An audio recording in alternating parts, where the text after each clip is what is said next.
Vamos começar a mediação dessa mesa. A princípio, eu gostaria de mencionar o quanto é prazeroso e quanto é uma honra para mim estar mediando aqui a mesa de Tati. Como o Lin já falou, a gente troca figurinhas há mais de uma década, né? Tati, o tempo passa. E tem sido uma felicidade para mim ver como Tati conseguiu galgar também outros tipos de temáticas para além das quais nós estávamos habituadas lá no IC, na Constituição do CB, como o Lin comentou. Então, só uma breve apresentação aqui de Tati. Tati é doutora em Educação Brasileira pela Universidade Federal do Ceará, mestre em Educação e Contemporaneidade pela UNEB, graduada em Pedagogia pela UNEB, e atua como professora do Instituto Federal do Ceará.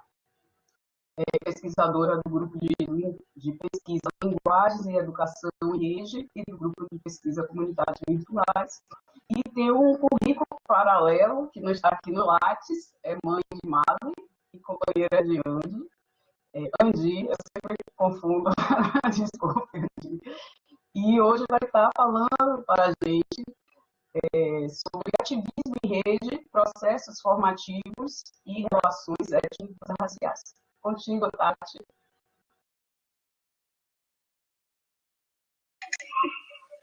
Obrigada, Linha. Obrigada, Isa. Obrigada pelo convite. Que alegria rever vocês, participar de um momento, né, como esse.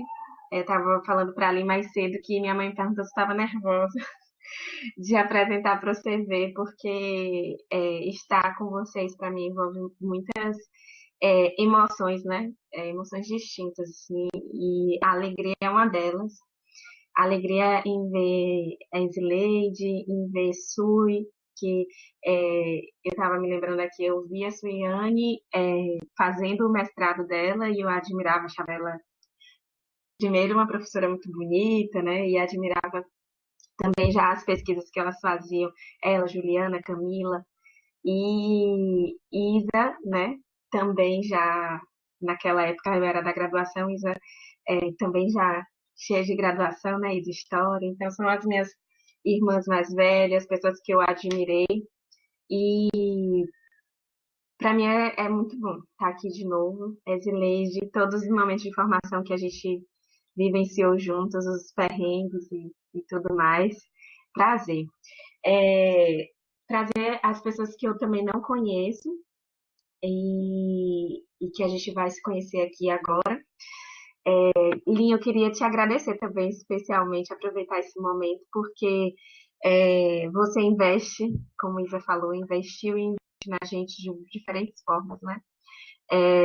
Em energia, seja para os puxões de orelha, seja para incentivar a gente a fazer, a realizar pesquisas, o investimento afetivo, né? Energia nesse investimento afetivo. E hoje, muito do que eu sou é fruto desses fóruns que você criou e dessa ideia de comunidade, né? Eu aprendi com Isa, aprendi com Ivana, aprendi com, né, todas as minhas parceiras e parceiros da comunidade. Então, muito obrigada pelo convite.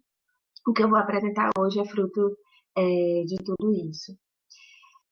Bem, para quem não me conhece, hoje eu sou professora do Instituto Federal de Educação, Ciência e Tecnologia aqui do Ceará. Trabalho no curso de Letras do Instituto. Aqui no Ceará a gente tem também, né, cursos de Humanas, e eu atuo especificamente no curso de Letras dentro da área da Pedagogia. E recentemente eu defendi a minha tese de doutorado, ano passado, em setembro, no programa de educação daqui da UFC, eixo de tecnologia, currículo, e é uma tese que tem muito a ver com a minha história de vida e com a minha trajetória como pesquisadora, que nasce lá nas comunidades virtuais em 2007, certo? E hoje, pensando um pouco no convite que Lin me fez e no contexto do grupo, eu trouxe um pouco a discussão sobre ativismo em rede, processos formativos e relações étnico-raciais, que são os eixos que atravessam a minha pesquisa, que atravessaram a minha pesquisa de doutorado. Paralelo a isso, eu vou tentar trabalhar um pouco a discussão sobre a metodologia, né, que orientou o meu trabalho, porque eu trabalhei praticamente 97% da minha pesquisa foi online. Então, eu entendo que hoje muitas pessoas podem estar, né, no momento de adaptação de projetos, mudanças ou escrita de projeto, num contexto de pandemia em que a gente está vivendo, né, isolamento social, especialmente as pessoas que trabalham com educação, não têm os contextos, né, que antes a gente tinha da escola e tudo mais. Então, eu acho que isso pode ajudar na nossa conversa, pode ser também um eixo da nossa conversa, que foi a forma como eu desenvolvi a pesquisa, totalmente online, praticamente toda online. Então, a minha pesquisa, ela nasce em que contexto, né? Em um contexto em que eu estava interessada em compreender os impactos da cibercultura na sociedade contemporânea, e especificamente a apropriação das tecnologias digitais por mulheres negras. E como essas mulheres, elas estavam negociando e negociam, né? Mas a minha pesquisa já é passada, estavam negociando políticas de identidade racial por meio da internet. Então, isso me despertou uma curiosidade muito grande enquanto pesquisadora. E por conta do meu processo formativo, né? Por conta do meu processo de transformação de identidade estética, eu. Vocês estão me ouvindo? Porque aqui o programa está me dizendo que tem um pequeno problema de conectividade. Estamos Tá me sim, ouvindo? Tati. Estamos ouvindo, sim. Agora, Tati, isso acontece. Às vezes acontece comigo. De vez em quando, ele vai lhe dizer que a conexão está ruim. Mas aí, para não ficar intervindo na sua fala, a gente vai responder no chat, tá bom? Tá, perfeito. Ok. Vou só marcar o meu tempo aqui. Eu acabei esquecendo com tantas A Isa emoções. vai Mas controlar. Isa vai lhe avisar, viu? tá bom. Então, eu me interessei por essa constituição de processos formativos não escolares situado na cibercultura, né? Por quê? Porque eu passei por um processo muito rico de revisão da minha visão de mundo, né, que passava por mim, e percebi a ausência da escola nesse processo que para mim foi tão importante, né? Eu pensava como que a escola nunca conseguiu dar conta de questões tão fortes e evidentes numa cidade tão negra como Salvador, né? Então, o processo de mudança que eu estou falando foi uma mudança estética, processo de transição capilar, que hoje é muito discutido na internet e também fora dela. E foi através desse processo que eu comecei a pensar sobre as minhas vivências com o racismo desde a minha infância, né, e na adolescência, e olhar para a minha identidade enquanto mulher negra, não só a partir da estética, isso vai se ampliando, né, para entender como que a formação da minha família, como que o meu processo, os processos educativos, escolares e não escolares, as minhas relações de afeto, né, elas estavam perpassando, as relações raciais estavam perpassando todas essas questões. Então, eu começo a fazer essa revisão das minhas vivências, né, a partir desse eixo racial, que não era tão observado por mim, né, era muito mais sentido do que analisado. E a partir disso eu começo a acessar histórias de vida de outras mulheres nas redes, que me ajudaram a entender o meu processo, né? Então são essas histórias de vida compartilhadas em rede que chamam a minha atenção, e isso passa a mudar a minha forma de atuar como pesquisadora, atuar como professora e também no meu próprio círculo, né? Uma atuação ativista que passa pela questão acadêmica, porque eu entendo que, né, a partir dessa experiência que eu acessei poucos intelectuais negros e negras durante a minha formação, desde a infância até o doutorado mesmo, e isso vai gerando uma curiosidade, né, que me leva à minha pesquisa de doutorado.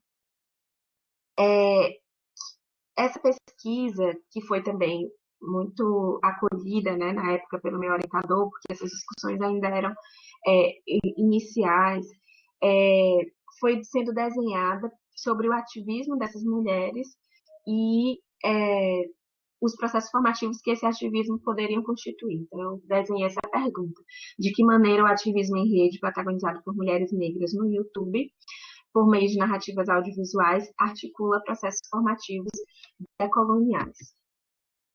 Eu sempre passo na setinha, mas é aqui.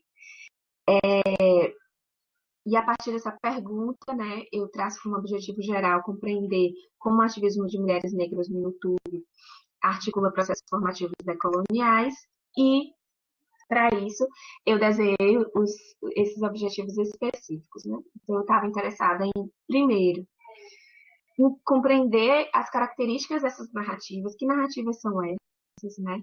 Então, identificar e sistematizar as características das narrativas, mapear e caracterizar as trocas comunicacionais, né, que eram estabelecidas ali nos canais, caracterizar o ativismo protagonizado por essas mulheres e compreender de que maneira essas narrativas ativistas constituíam processos formativos. Então, eu primeiro olhei para as narrativas dos vídeos, o que essas narrativas dizem, como elas são articuladas. Depois eu tentei entender como que a narrativa também é composta pelas trocas, né? E aí entender se ali era só uma televisão, né? As pessoas estavam só assistindo e não tinha interação, ou a interação continha algo também de importante para esses processos formativos. E depois, fechando, né, o entendimento do que era esse ativismo, porque é um ativismo muito particular, com características novas e também características específicas daqueles sujeitos, daquelas mulheres. E nesse bolo todo, compreender como eram esses processos formativos, né? Que seria uma contribuição para o campo da educação.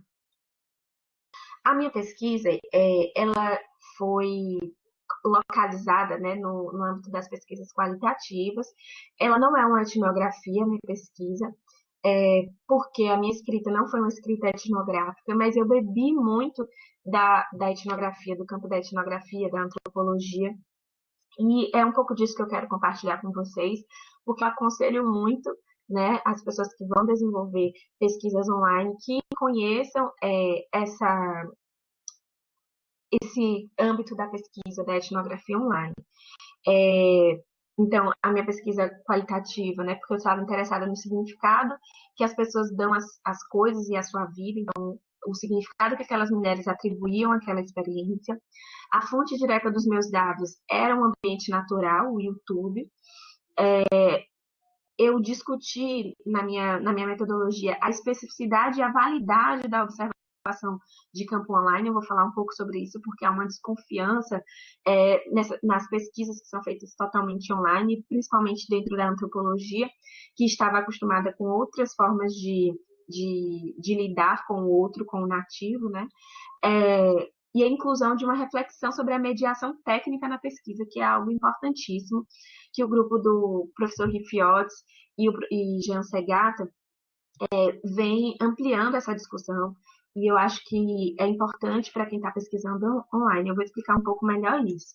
Então, eu me baseei muito nos estudos, né, da etnografia do ciberespaço, apesar de saber que existiam outros estudos que eu também acessei na época, que da Heine, do Cosinets, né, que é a etnografia virtual, mas eu me concentrei nesses estudos porque esse grupo de pesquisa entende que não é necessário criar uma nova nomenclatura, né, para as etnografias desenvolvidas no ciberespaço, porque a própria história da antropologia, né, da etnografia, traz com a mudança de contexto, essa história ela vai sendo mudada a partir das mudanças de contextos. Então, a etnografia ela estava muito habituada à ideia de um campo que o etnógrafo ele sai do seu lugar e ele vai para aquele contexto, para aquela comunidade indígena, por exemplo, e ele passa um tempo lá pesquisando, né? Vivenciando aquilo. E depois, com as sociedades urbanas e aí o desenvolvimento dessa antropologia urbana, esse novo contexto traz especificidades para a etnografia também, né?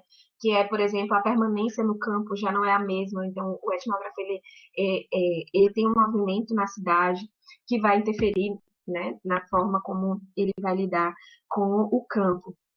E da mesma forma, o professor Rifiotes entende que a mediação online, no contexto do ciberespaço, vai trazer especificidades para a etnografia. E essas especificidades estão muito relacionadas com a mediação técnica, né, que eu vou falar também já já. Então, o que é fundamento, né?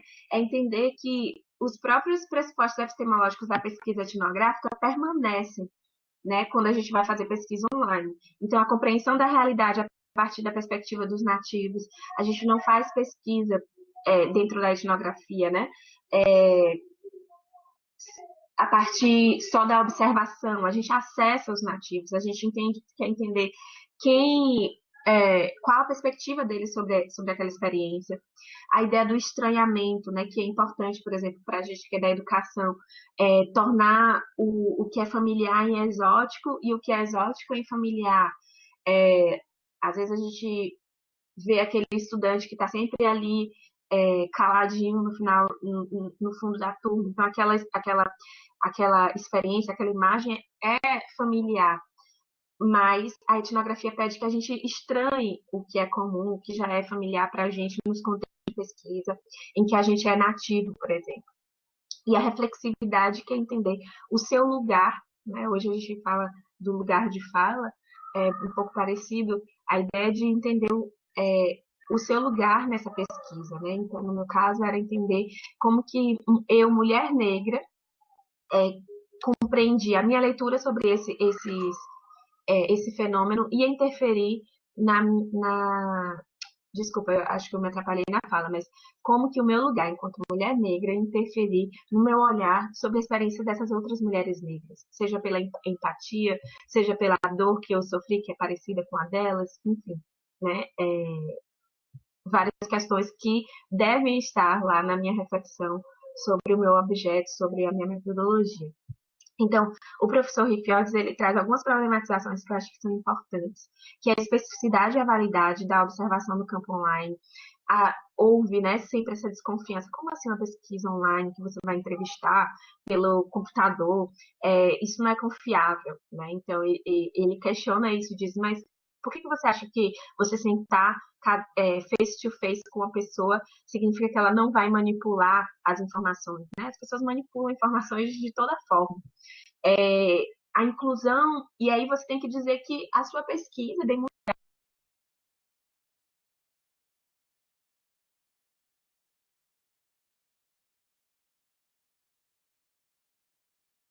Tati congelou.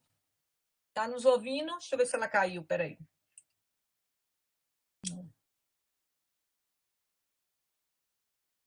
Exato. Congelou aqui, ela não caiu. Deixa eu falar com ela no WhatsApp aqui.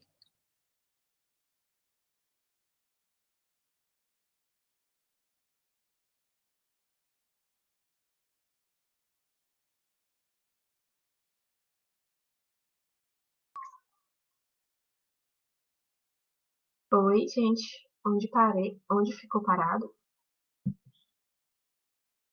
Voltou, Tati.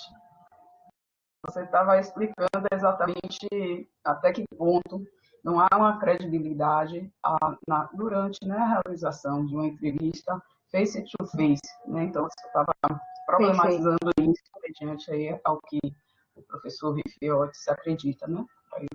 Isso, perfeito. Então, parou bem onde ele me avisou aqui mesmo. E depois a inclusão de uma reflexão sobre a mediação técnica na etnografia. Que o que é isso?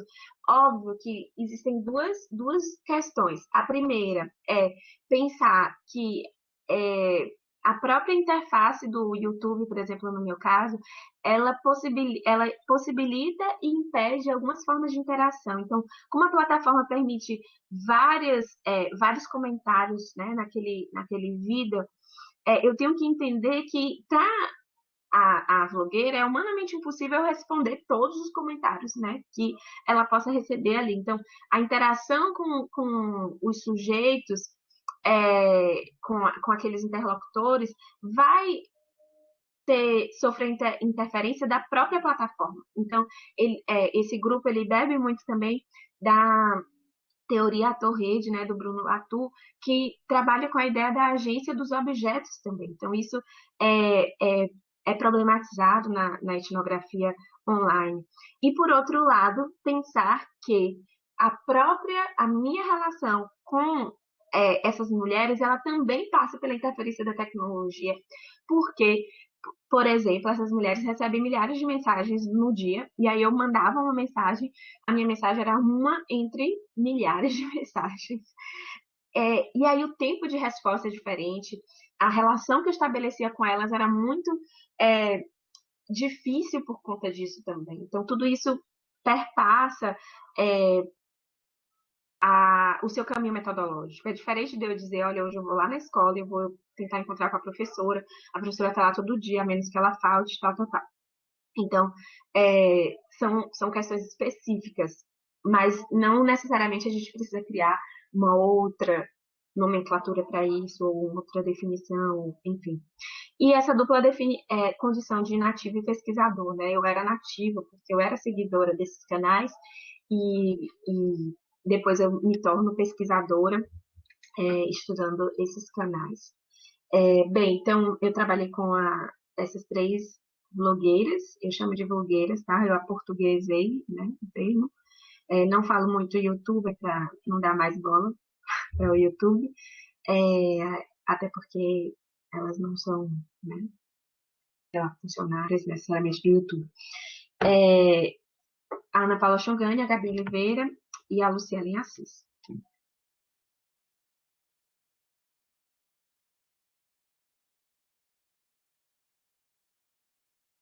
Então, eu lidei um pouco com a dispersão geográfica, isso era difícil, a não presencialidade. Eu entrevistei pessoalmente uma vez a Gabi e uma vez a Ana Paula.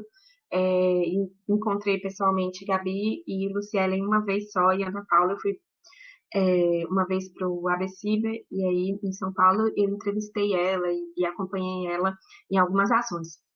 Mas a maioria das entrevistas, todas praticamente foram online, né, via Hangout ou telefone. Eu baixei o aplicativo que grava as ligações e utilizei esse formato para conversar com elas, entrevistá-las. As performances múltiplas nas redes sociais, então eu precisei focar nos eventos que eu ia estudar, porque são muitas conversações, muitos contextos, elas estão no Instagram, e lá no Instagram elas perguntam qual o assunto do vídeo que elas vão produzir, então eu precisei focar. E a observação desses acontecimentos periféricos, que é justamente isso que acontece no entorno do YouTube, mas que eu não dei conta de tudo, né? Eu foquei em determinados eventos, e um dos eventos que eu foquei foram os vídeos. Então, eu observei 3 canais das blogueiras, fiz entrevistas com elas e analisei os conteúdos disponíveis nos canais dessas minhas interlocutoras.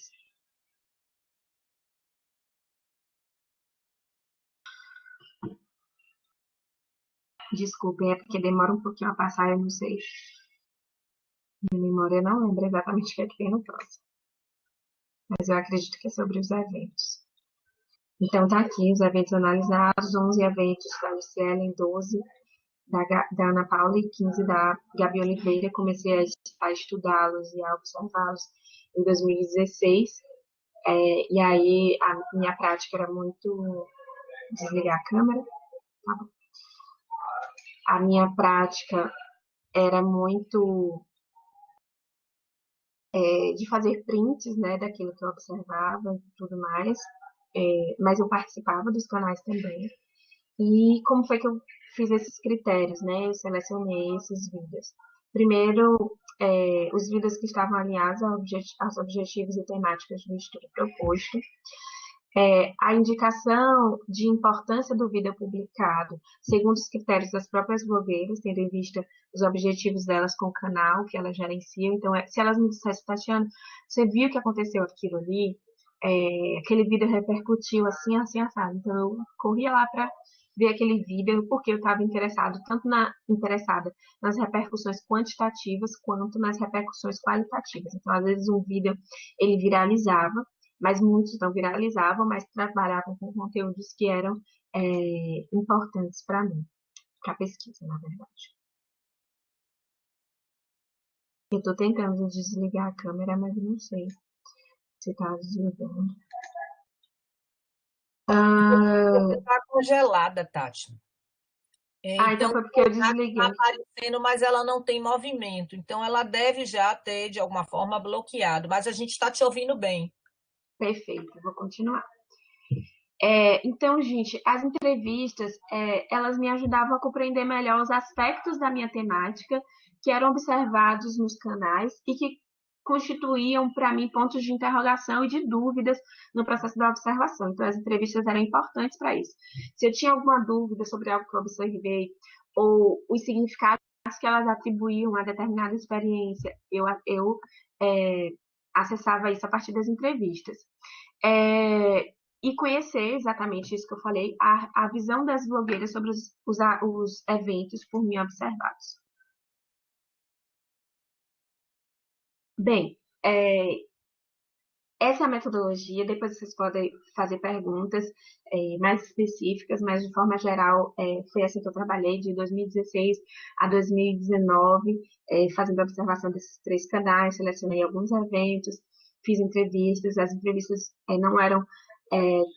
eu tentava fazer entrevistas uma vez por mês, conversar com elas, nem sempre era, mas foi esse formato. E eu vou apresentar para vocês o capítulo 3 da minha pesquisa, que é o capítulo em que eu caracterizo as narrativas e o ativismo em rede dessas mulheres. Depois eu vou apresentar o capítulo 4, porque foram 2 capítulos de análise, o 3 e o 4.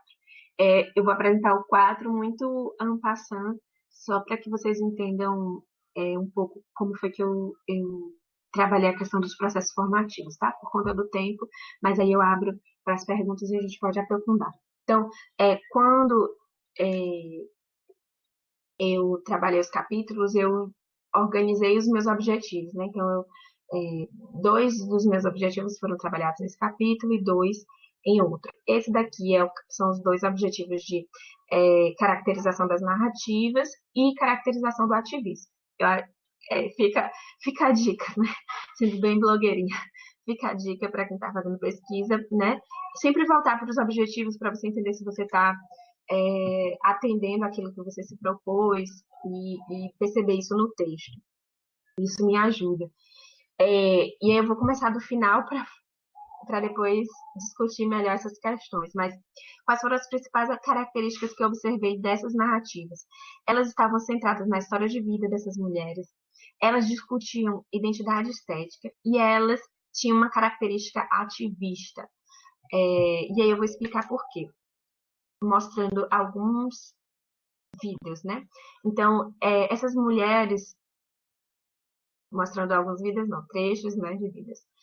Essas mulheres, elas discutiam nos seus vídeos as experiências com o cabelo, que estava atravessado pela questão do racismo. Então, compartilhavam experiências da transição capilar, discutiam a ideia de beleza, né?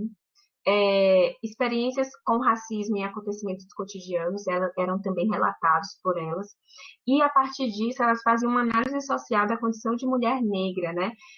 A partir das percepções que elas tinham sobre os padrões sociais que observavam no cotidiano, elas revelavam uma continuidade histórica no Brasil, que é a continuidade histórica da colonialidade, né? E ao relatar suas histórias de vida, elas elaboravam interpretações e leituras críticas de fatos do cotidiano, especialmente aqueles que tratavam sobre as questões raciais. Então, as histórias de vida eram ponto de partida para a reflexão sobre a colonialidade ainda presente, né, na história do nosso país. Então, relatos sobre a transição capilar, eu vou passar um pouco rápido, tá, gente? A transição capilar, que inclusive para elas não era um processo livre das nuances agressivas do racismo, porque havia uma valorização do cabelo crespo, né, que é cacheado, que faz cachos, e menos do cabelo crespo que não faz cacho. E elas atribuíam significado, né, para aquele processo a partir dos relatos da infância e das experiências para o cabelo, né? Então, aqui Gabi disse que para ela, transição é muito mais do que cabelo. Com a transição, ela acordou para coisas que ela sabia por alto, né? Que estavam relacionadas com o racismo, ser mulher negra. Então, a transição desperta esse olhar para essas questões mais sérias. Então, esses relatos do cotidiano provocavam uma reflexão que gerava um saber da experiência, compartilhado no vídeo, por meio de fatos da própria história de vida dessas mulheres, que questionavam, com esses vídeos, a colonialidade e imagens subalternizadas produzidas sobre as populações negras. Então, elas questionavam muito isso. Por que o meu cabelo é feio? Por que o meu nariz é feio? Por que a minha gengiva preta é dita feia, né?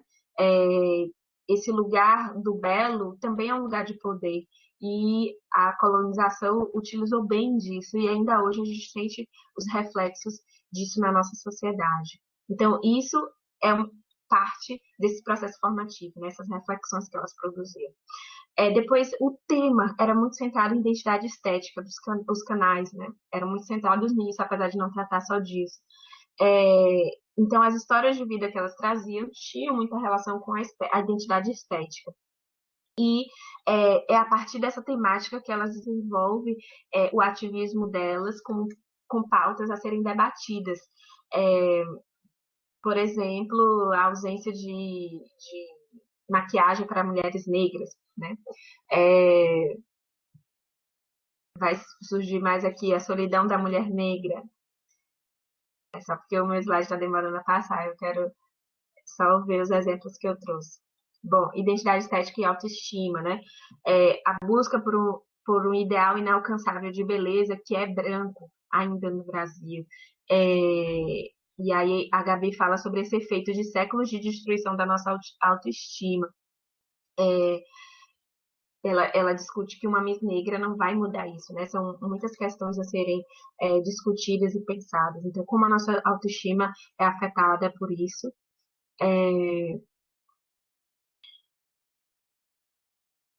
Vamos ao próximo exemplo. Me ajude no tempo. Vai sair, não sei se para vocês passa rápido, eu vou tentar adiantar antes de... Um instantinho, gente. Não apareceu para mim aqui. Pronto. Solidão da mulher negra, como a identidade estética afeta a solidão da mulher negra, a não aceitação. Então, Gabi aqui fala sobre como ela percebia isso já na igreja dela, que as mulheres negras não casavam, né, como as mulheres brancas casavam. Aqui, a identidade estética,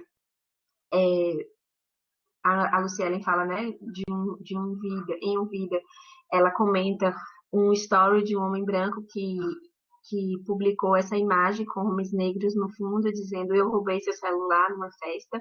E aí ela discute discute como que esse estereótipo, esse lugar da imagem do homem negro é ainda associado à marginalidade, e como a perpetuação desses estereótipos vão nos colocando em lugares específicos, né? Inclusive, a gente tem visto recentemente inúmeros casos de homens negros que são mortos pela polícia, que são violentados pela polícia, por conta dessa relação com a nossa identidade estética, né? A pele preta é a mais temida.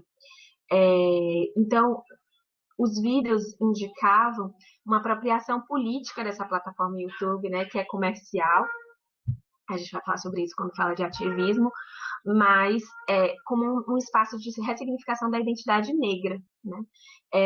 E a experiência de construir e compartilhar essas narrativas audiovisuais sobre a identidade estética com cunho político compôs mais uma das dimensões desse amplo processo formativo articulado por essas mulheres, né? Então, ressignificar a identidade estética negra é mais uma dimensão desse processo formativo. Aqui o link está me dando, está dizendo que está com problema, o slide. E aí eu vou abrir o meu aqui do ladinho para seguir, tá? Para a gente não perder tempo quando ele voltar. Pronto, aqui tem o outro da Ana Paula Chongani. Ela produziu um vídeo, né, sobre um livro que ela viu, a filha dela estuda numa escola pública de São Paulo, e ela leu esse livro, foi adotado pela Prefeitura de São Paulo, e ela identificou elementos racistas no livro, e ela fez um vídeo, e esse vídeo viralizou, teve repercussões muito grandes, a ponto da Prefeitura retirar, né, o livro das escolas, e da autora também se manifestar a respeito da manifestação de Ana Paula Chongani. Então, o ativismo delas nas redes também repercutiu de forma muito forte no próprio cotidiano delas e de outras pessoas.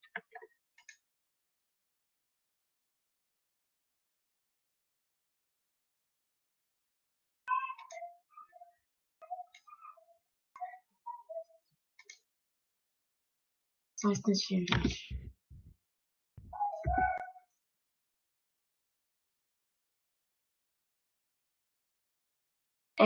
Elas também operavam, né, uma tradução do conhecimento, já que elas traziam autores negros, dissertações e teses, e elas traziam isso numa linguagem mais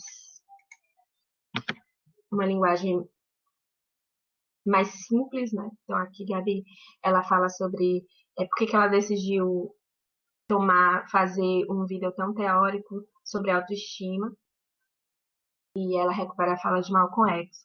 Linha, eu queria pedir o seguinte, se for possível, que você fosse passando, ou outra pessoa fosse passando, e eu vou...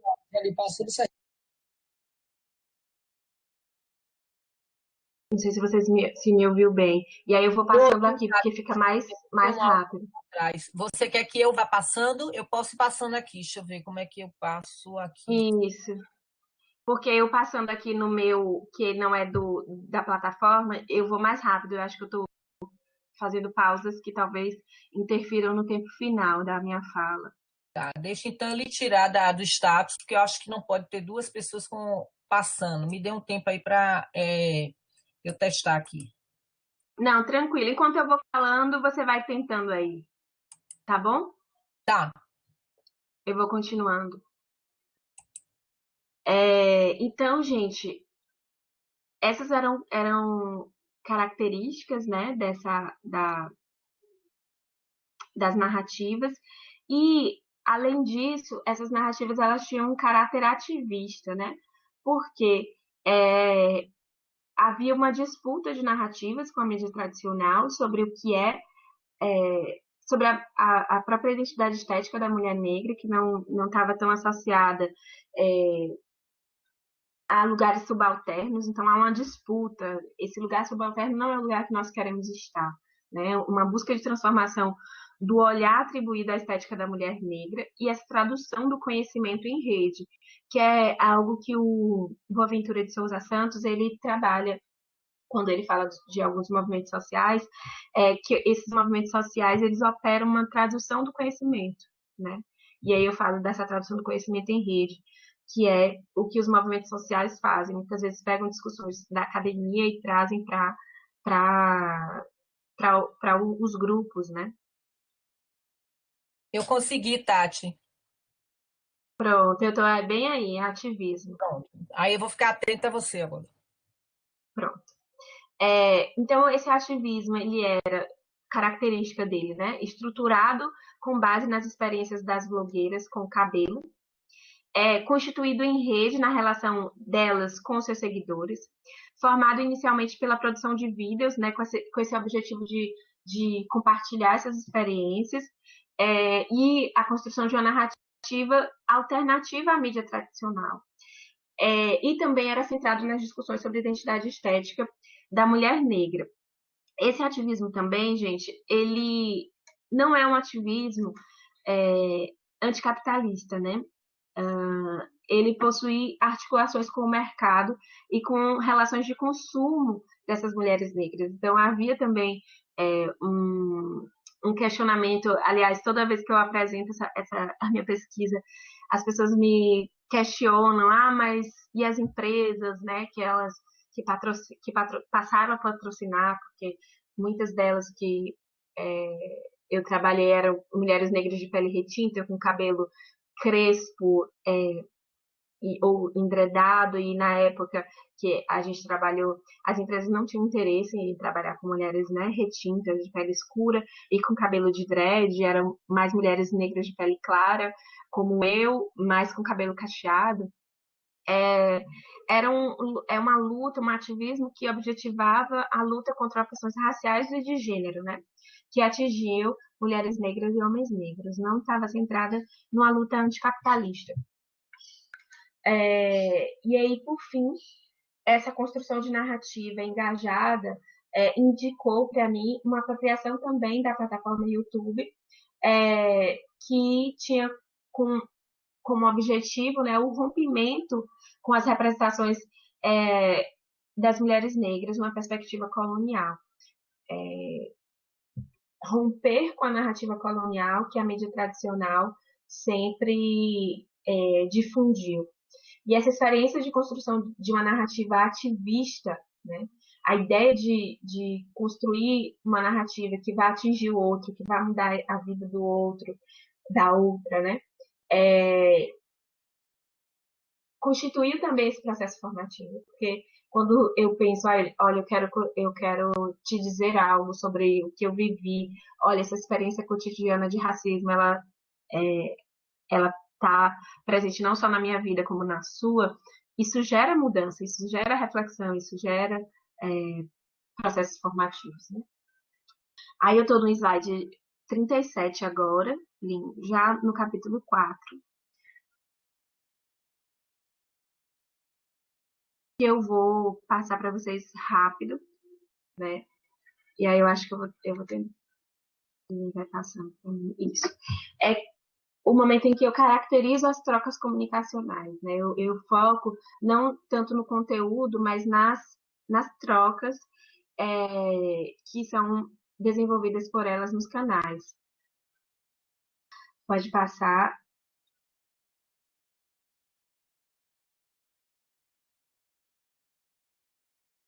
Então, eu percebi que havia uma rede de construção e circulação dos vídeos. Eu vou falar agora, depois nem pode distribuir esse slide com vocês, para vocês visualizarem as imagens que eu criei para demonstrar como que essas redes de conhecimento eram desenvolvidas, mas eu vou falar bem rapidamente. O que acontecia? Essas blogueiras, elas desenvolviam conteúdos. Exemplo, o mesmo conteúdo era trabalhado entre 3 blogueiras. Então, elas indicavam, olha, assista o vídeo de fulana também, que está tratando sobre isso. Ou vídeos complementares. Olha, tem um vídeo que é linda eu, uma interrogação. Aí o outro vídeo complementar era, sim, linda eu. Então, elas se articulavam para produzir esses vídeos. E aí elas produziam uma rede de atores na construção dos vídeos, dos conteúdos, e ao mesmo tempo tinha uma rede de conhecimento interno ao vídeo, porque no vídeo elas pegavam, por exemplo, um filme ou uma série, e aí discutiam uma questão importante, elas pegavam uma música, e aí discutiam uma questão importante sobre a identidade estética. Então, isso caracterizou muito essa rede que era formada nesses processos formativos. E a outra característica é a rede no sentido dos comentários.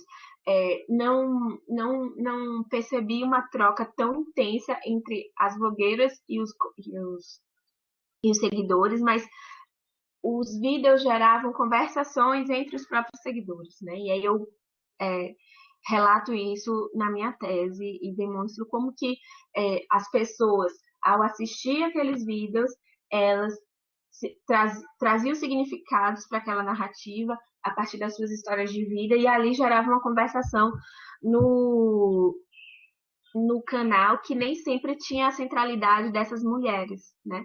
Dessas mulheres que fizeram os vídeos. Então, havia uma descentralização dessas discussões. E, por fim, uma outra questão que eu discuto nesse capítulo é as estratégias que elas estabeleceram para lidar com a arquitetura da plataforma, que aí é uma questão importante para quem trabalha online. A gente tem visto, né, as escolas e todos nós estamos usando plataformas comerciais que têm interesses comerciais. E essas mulheres, elas perceberam, né, intuitivamente. Então, eu não fui estudar a arquitetura do YouTube, né, e até porque muitas informações sobre os algoritmos deles não são abertas, né, mas elas perceberam. Então, é uma percepção delas, não estou dizendo que isso é real, certo? Porque a pesquisa tem uma limitação, e a minha limitação era essa, eu estava pesquisando na área de educação, então não trabalhei com arquitetura da plataforma, que os vídeos que elas produziam, que tinham no título palavras relacionadas com as questões raciais, eram vídeos pouco distribuídos, né? Distribuídos de uma forma ruim. E aí elas criavam alternativas, né? Elas me diziam. Então a gente passou a tirar do título a palavra negra. Ana Paula tem um dos trechos que a Ana Paula fala. Então, ao invés de eu escrever minha coleção de Barbies negras, eu escrevia minha coleção de Barbies.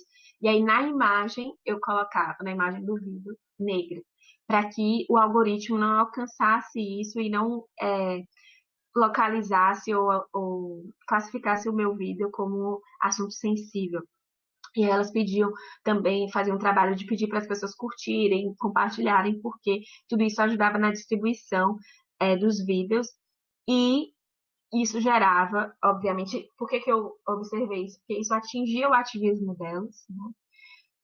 Pessoas brancas que têm seus vídeos e que não discutem essas questões tinham muito mais seguidores, os vídeos tinham outra distribuição, as próprias empresas tinham mais interesse nesses vídeos. Então, a Ana Paula dizia: Tatiana, você acha que a empresa X vai querer que a publicidade dela saia na frente do meu vídeo, quando depois eu estou denunciando que ela mesma não produz maquiagem para mulheres negras? Então, assim, estar no YouTube envolve também essas questões, né? E a gente discutiu sobre isso também. Então, por fim,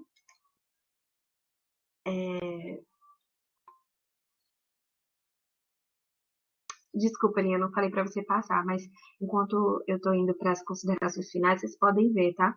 Aí a rede de conhecimentos no interior do vídeo, depois os formatos, né, de vídeos que elas produziam entre si.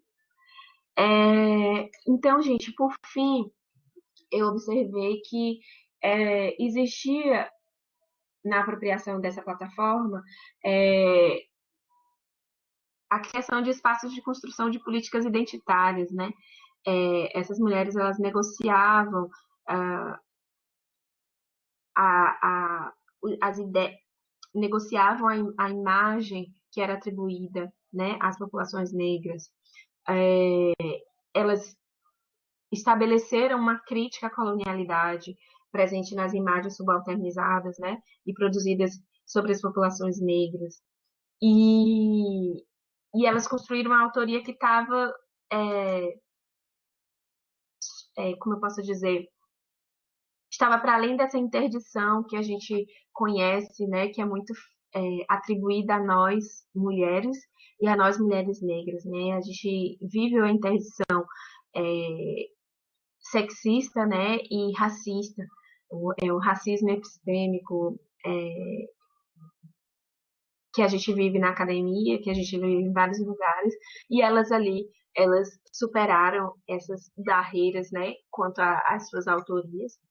E essa pesquisa também me gerou outras perguntas, né, que aí fica para as pessoas desenvolverem, ou eu no futuro, quem sabe, de pensar no contexto no contexto de abertura do polo emissor, que a gente celebra na cibercultura, né, e democratização da autoria na internet, onde são localizadas as produções das mulheres negras, né? Porque a gente celebra isso, mas a gente celebra uma abertura do polo emissor, mas ok, o YouTube é para todo mundo produzir, mas quem consegue que os seus vídeos sejam bem distribuídos, né? Qual a lógica comercial dessa plataforma e como isso interfere na distribuição dessas narrativas? Como as questões raciais se tornam, então, estruturantes nesse processo, né? A gente tem alguns trabalhos recentes discutindo como que as opressões de gênero e raciais interferem nos algoritmos, e como as mulheres negras estão lançando mão, né, de táticas para se autorizar na internet. Então, você vê que elas tentam burlar alguns mecanismos da plataforma, o objetivo dela seja alcançado, né, nesse processo formativo. E como os estudos de branquitude hoje nos ajudam a entender como essa figura do homem branco universal interfere nas experiências formativas de mulheres negras na internet. Por quê? Porque os próprios buscadores, né, eu mostrei isso na minha pesquisa, quando você procura maquiagem, por exemplo, aparece só conteúdo de mulheres brancas, pouquíssimos de mulheres negras. Então eu faço o print, né, das 2, 3 primeiras páginas e aí tem 1 ou 2 com mulheres negras. Então, como que a inserção, tanto a busca, né, das pessoas interfere no funcionamento do algoritmo, e como que essa ideia de homem branco universal vai interferir nesse funcionamento do algoritmo, né? Seja pelo próprio funcionamento ou seja pelo uso das pessoas. E aí é isso. E por fim, eu queria deixar algumas dicas e orientações que eu encontrei quando eu estava estudando aqui para a nossa apresentação. Eu fiz uma disciplina de etnografia online, uns apontamentos a partir dos textos que eu li sobre como fazer uma pesquisa, o que fazer, né, para desenvolver uma pesquisa online. Não é uma autoajuda, não, gente, mas como eu posso dizer, são algumas dicas, né, mas não, a minha ideia não é fazer um caderninho de autoajuda, mas está aqui. Uma delas, né? Vou copiar até aí no chat. Esse daqui tá no arquivo separado. E você pode copiar numa uma interface que tem aqui chamada Share Notes, que é compartilhar notas. E aí todo mundo acessa e pode copiar. Aqui, ó, aqui do lado, e aí você coloca. Não sei se você viu, é como se fosse um pequenozinho editor. Notas compartilhadas. Exato. Aí ali é melhor do que você botar no chat, que aí dá para botar. Pronto. Vou copiar. Pronto. Então, enquanto eu falo, eu vou tentar copiar aqui, que ele está carregando, tá, gente? A minha internet não está muito boa. Por isso que as ações aqui não estão tão rápidas. Mas, então, cumprir uma rotina de observação e participação no grupo estudado, estabelecer horários para acessar o ambiente estudado e um tempo de duração. Então, é importante que você sente a bundinha na cadeira. Acho que Lynn deve dizer isso também. Pronto, eu compartilhei aqui. Não sei se já chegou aí. Em notas compartilhadas. Cumprir essa rotina de observação. Então, senta a bundinha na cadeira e diz de 10 às 11 eu vou entrar naquele fórum que eu estou estudando, eu vou entrar na aula que está acontecendo online, eu vou observar aquele canal, né? estabelecer uma relação com os participantes da pesquisa por meio de diálogos informais e entrevistas. Óbvio que eu estou falando disso no contexto de uma pesquisa etnográfica, porque a relação com os sujeitos é muito importante. Você não pode trabalhar a partir daquilo que você acha que ele, do significado que você acha que ele atribui àquela experiência. Você tem que ouvir o sujeito. Então, você precisa construir uma relação com eles. Isso é difícil online, mas é importante. Para mim foi mais difícil porque essas pessoas eram pessoas públicas, né? Mas isso é muito importante. Reconhecer sua condição de nativo, se você for nativo, né, daquele grupo.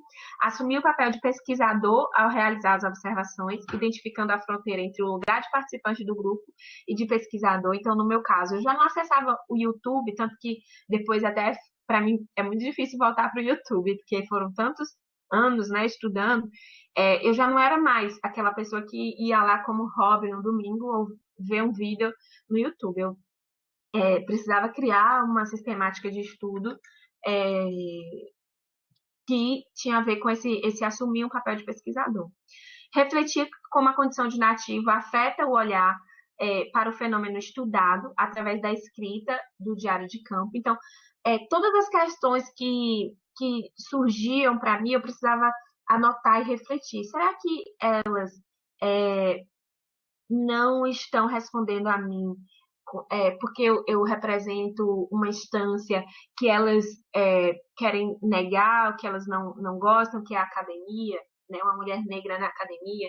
Será que, óbvio que são hipóteses, tá, gente? Será que o meu lugar de quando as pessoas, por exemplo, questionavam o meu objeto a respeito da narrativa que não era anticapitalista. Muitas pessoas falavam, mas elas não são anticapitalistas, e o capitalismo ele destrói as mulheres negras, porque ele explora as mulheres negras. E aí eu pensava, eu falava, pô, velho, mas quantas exigências sobre as mulheres negras, né? A gente tem que construir uma narrativa anticapitalista, antirracista, antissexista. E aí eu ficava pensando, mas o meu olhar não pode ser, né, de irmã. Eu preciso olhar como pesquisador. Então, eu precisava me despir um pouco. Não há neutralidade, mas eu precisava observar essas questões. E aí, algo importante, refletir e indagar durante a pesquisa como a interface pode interferir nos eventos estudados, né? Então, assim, o YouTube estava funcionando um pouco como televisão. Estou criando a hipótese de uma pesquisa. Mas será que a plataforma do YouTube, a interface da plataforma permite ou possibilita essas trocas, né? Ou é realmente uma plataforma para que as pessoas respondam e conversem entre si? Isso é importante ser observado. Questionar o participante da pesquisa sua percepção sobre a interação com a interface. Então, essa questão que a Ana Paula observou, né, de como a escrita do título do vídeo interfere na distribuição do vídeo, é como ela percebe a interface. Olha, essa plataforma, ou a interface da plataforma, permite isso e não permite aquilo, né? Isso tudo é importante para a pesquisa. Escutar e investigar os sentidos atribuídos por eles a determinado evento, ainda que pareçam evidentes. Então, às vezes, a gente vê algo e a gente acha que está dado ali, ó, só eu printar aqui, colocar na minha tese, na minha dissertação. Mas você sabe qual o significado que aquele sujeito atribuiu aquilo? Então, quando a gente está falando de pesquisa qualitativa, pesquisa etnográfica, a gente precisa escutar esses sujeitos, né? E aí, claro, perguntar ao participante se aquele sentido que você atribuiu a um determinado evento ou uma fala procede ou não na perspectiva dele, né? Então, é um trabalho de relação, de escuta, uma relação de verdade, né? Não é uma relação nos moldes coloniais que a gente conhece, que só um fala e o outro escuta, que você tem a verdade e tudo mais. Então, é isso, gente, assim.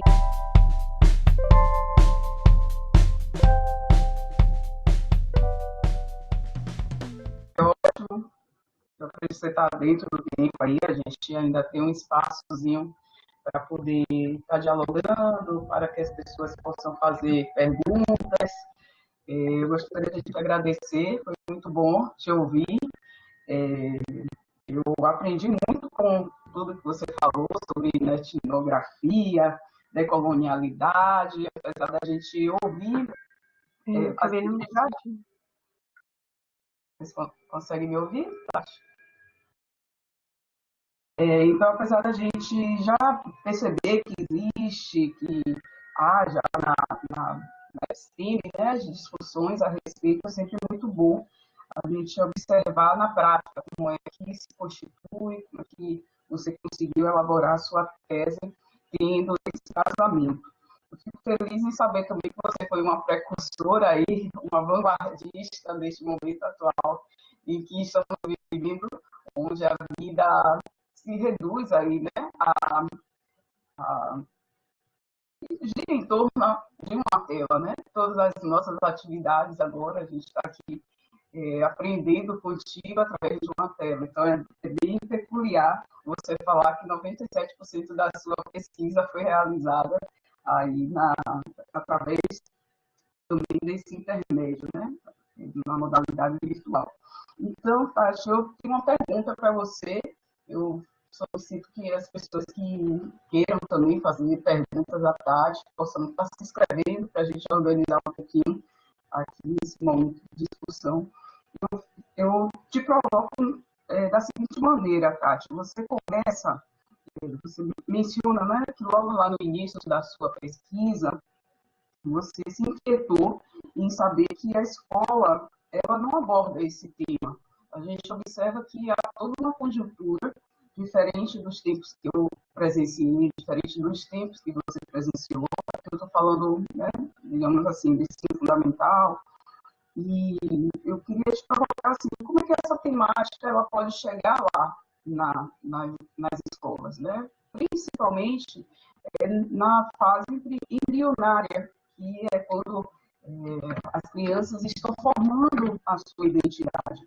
Eu acredito que você, né, coaduna com o pensamento de que houve uma mudança para ver essa mudança que você reporta, do ponto de vista da maneira como as pessoas agem hoje com relação ao cabelo, com relação à sustentação, com relação à forma de se vestir, a forma de se posicionar nas redes. Eu penso que houve uma mudança cultural. Essa mudança cultural impulsionou também uma transformação também das empresas, uma transformação a nível até mesmo das pessoas perceberem assim, poxa, eu não quero estar no local de um racista, né? Eu não quero que me rotulem através com este conceito nas redes. Então, houve uma mudança macro em torno desse tema. Então, eu queria te provocar nesse sentido, como levar toda essa discussão, esse pensamento decolonial para as escolas, principalmente para as turmas, as séries que são fundantes, né? Onde está ali imbricado muitas trocas de saberes, mas também muitos conflitos identitários com relação a quem eu sou, a tonalidade da minha pele, a forma do meu cabelo. Então, queria pensar contigo a respeito dessa perspectiva nas escolas. Depois que Isa falou sobre decolonialidade, eu percebi que com o correr do tempo eu não discuti decolonialidade. Estava prometido no título e eu não discuti. Mas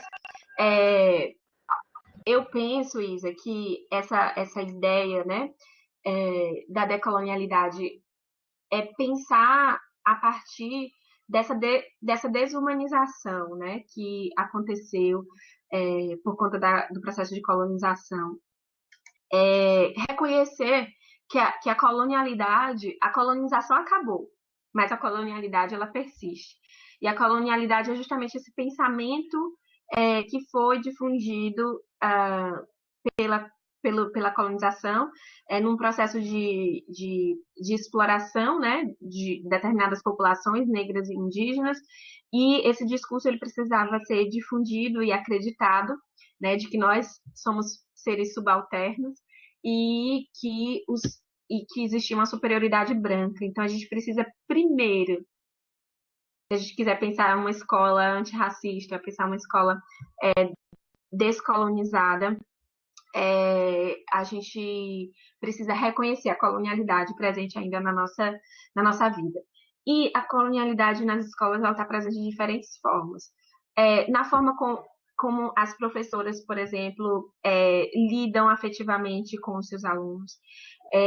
Então, muitas vezes, as crianças, isso são relatos muitos que a gente recebe, né? Principalmente nos cursos de pedagogia. As professoras, elas falam para a mãe prender o cabelo da criança.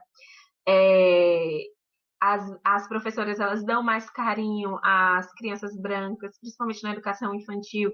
Isso é muito relatado. E depois, a gente precisa pensar também e reconhecer a colonialidade nas nossas referências do conhecimento, né? Quando a gente olha para trás, a gente pensa quais as referências negras a gente teve no nosso processo de escolarização, referências indígenas. E como professores, né, a gente precisa dar visibilidade para isso. Por que isso é tão importante, né? Porque o racismo, primeiro ele diz que a gente é feio, e também, não só isso, o racismo, ele opera de uma forma que diz que a gente não é inteligente, né? Então, por isso que a minha trajetória e a sua trajetória, e a gente fala da importância, por exemplo, do trabalho de Lean com a gente na nossa formação como pesquisadora, porque a gente, de alguma forma, burlou o sistema, porque o sistema não se a gente olhar para os nossos professores da UNEB na pedagogia, ele não diz que é um lugar para a gente, né?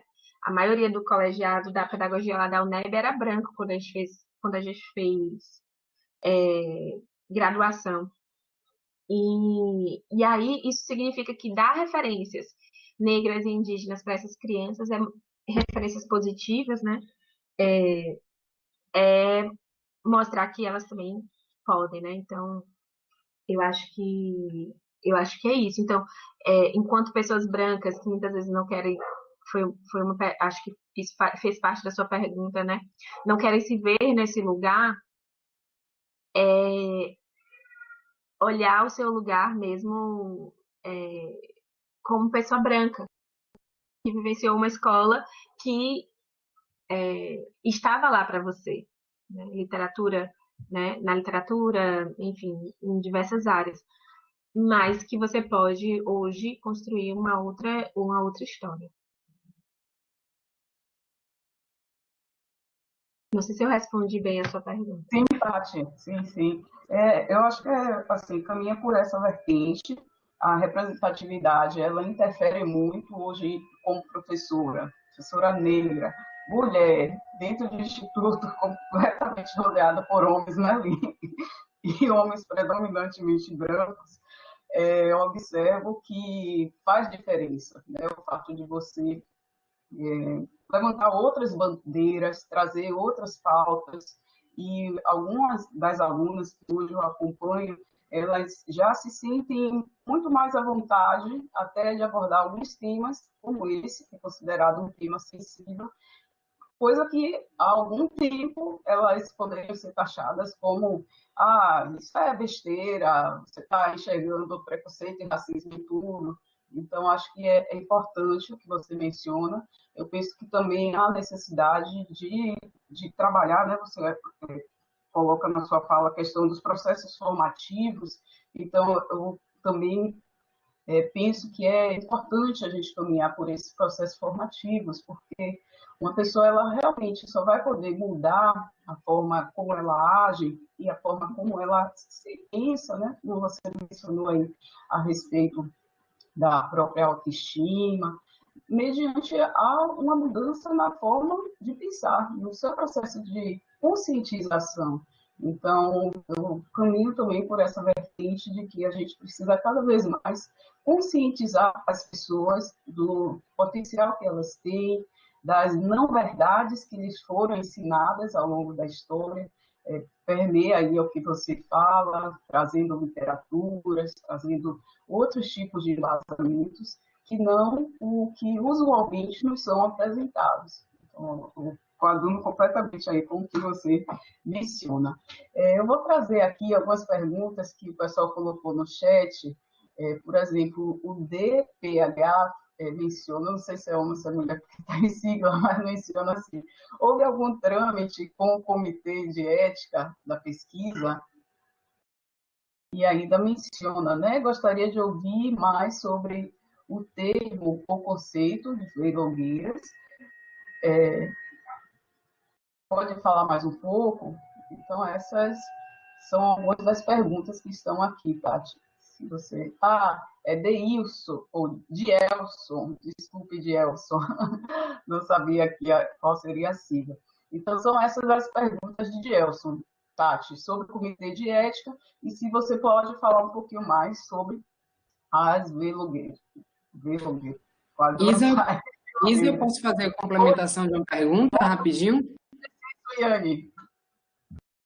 É só para complementar, já que Gelson perguntou sobre as blogueiras. Parabéns, Tati, primeiro. Foi um prazer te ouvir e ouvir esse debate aqui no Comunidades Virtuais. Complementando só a fala de você, a sua fala e a fala de Isa, pensar também que essa escola que não dá conta do corpo preto, ela também diz de um currículo eurocentrado, né? Então, a gente precisa pensar na mudança de currículo, de formação também dos professores e de formação de todas das categorias profissionais, entendendo que a gente acaba excluindo saberes ancestrais, tradicionais, africanos, enfim, isso ajuda também a perpetuar essas questões raciais distanciadas da escola e da formação. E a minha pergunta tem relação com qual foi o motivo de escolha das blogueiras, dessas 3 blogueiras, para serem acompanhadas na sua etnografia no cyberespaço.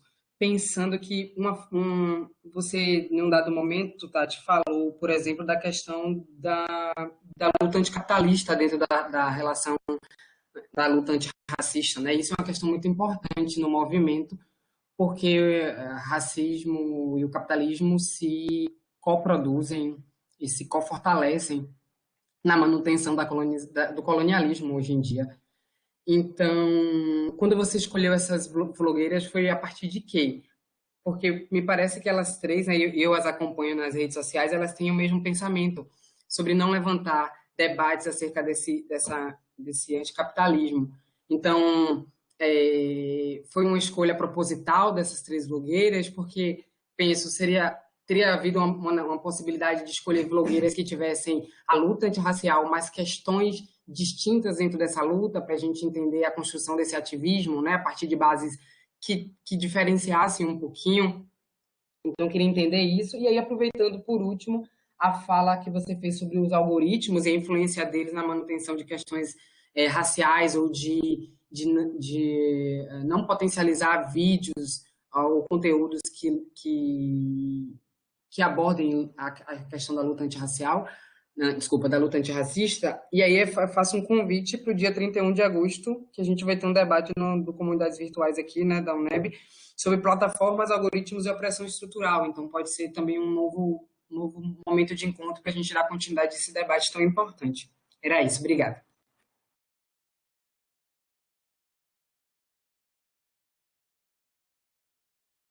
Excelente, eu vi a chamadinha, já estou me organizando, Sui. E também vou compartilhar. Bem, obrigada a todo mundo pela escuta atenta, pelas perguntas, viu? E responder ao Dielson, né? Dielson, sim, a pesquisa passou pelo Comitê de Ética e eu precisei da autorização dessas 3 mulheres, né, para acessar as perguntas, divulgar, né, as respostas e tudo mais, e o conteúdo dividido no canal. E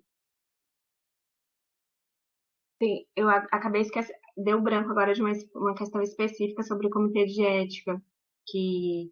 Ah, e a identificação delas, né? Eu identifico os nomes delas porque elas permitiram e quiseram assim. Então, eu não faço omissão do nome delas, né?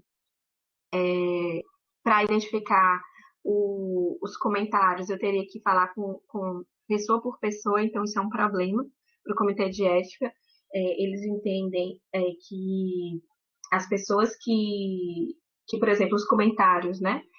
Que eu quisesse publicar com os nomes, eu teria que falar com essas pessoas, então não tinha essa condição.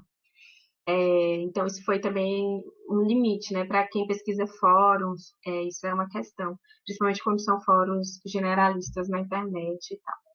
Vlogueira, porque vlog, vem do termo vlogger, né?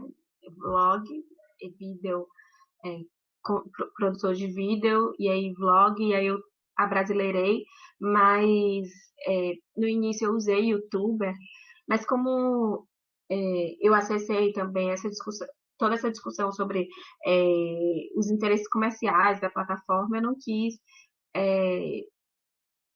dar tanta evidência à empresa em si, né? Então eu utilizo o nome vlogueira, porque entendo que elas são, né, produtoras de conteúdo de vídeo. E por que eu escolhi essas vlogueiras, né, Sui? Foi muito difícil explicar isso na tese, porque isso tinha a ver, sim, e aí eu já digo, né, não existe neutralidade, existia uma identificação minha com a narrativa delas já antes da pesquisa, e elas tinham uma aproximação com um tema, né, que era o que eu queria discutir inicialmente. Antes era a identidade estética, eu queria discutir só a transição capilar, né, no início, então identidade estética era o tema.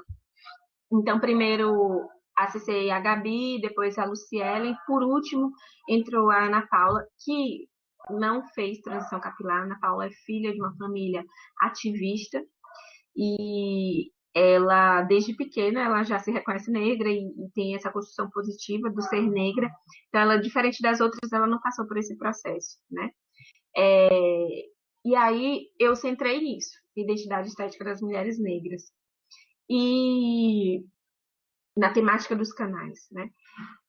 Acessei outras mulheres, tentei acessar outras mulheres também, mas elas não tinham disponibilidade. Então, em alguns momentos eu iniciei a pesquisa e as entrevistas, né, floparam, pararam de me responder e tem várias histórias, né, nesse caminho aí. Mas elas foram as pessoas que eu consegui iniciar e continuar até o final.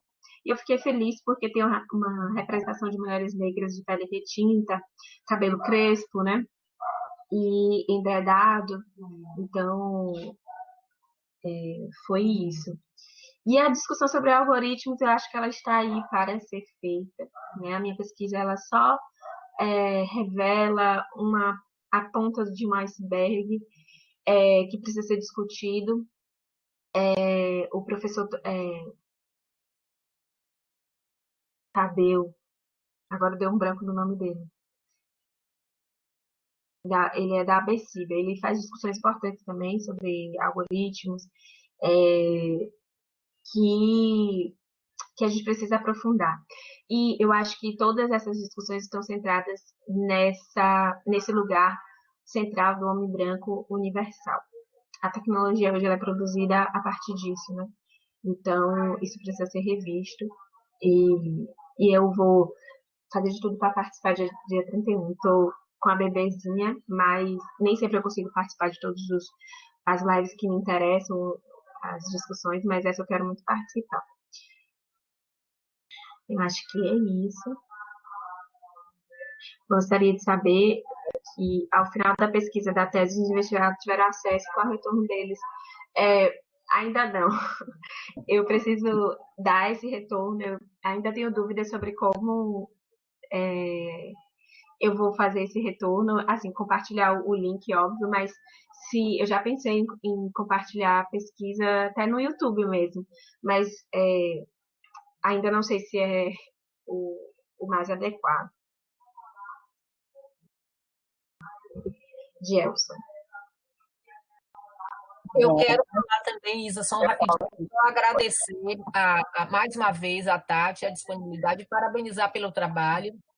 De forma indireta, eu ia acompanhando, de vez em quando ela me dava o feedback quando ela estava fazendo, e dizer que é sempre um desafio, né, fazer pesquisa, e pesquisa, como as meninas falaram, tanto Suiane como Isa, é um tema novo na nossa discussão aqui, dessa forma no CV. Claro que a gente está atento ao que está acontecendo no mundo, a gente está sabendo, a gente participa de discussões, mas o CV nunca tinha se debruçado para aprofundar essa questão, que é uma questão que tenciona, por exemplo, fazer de Suiane.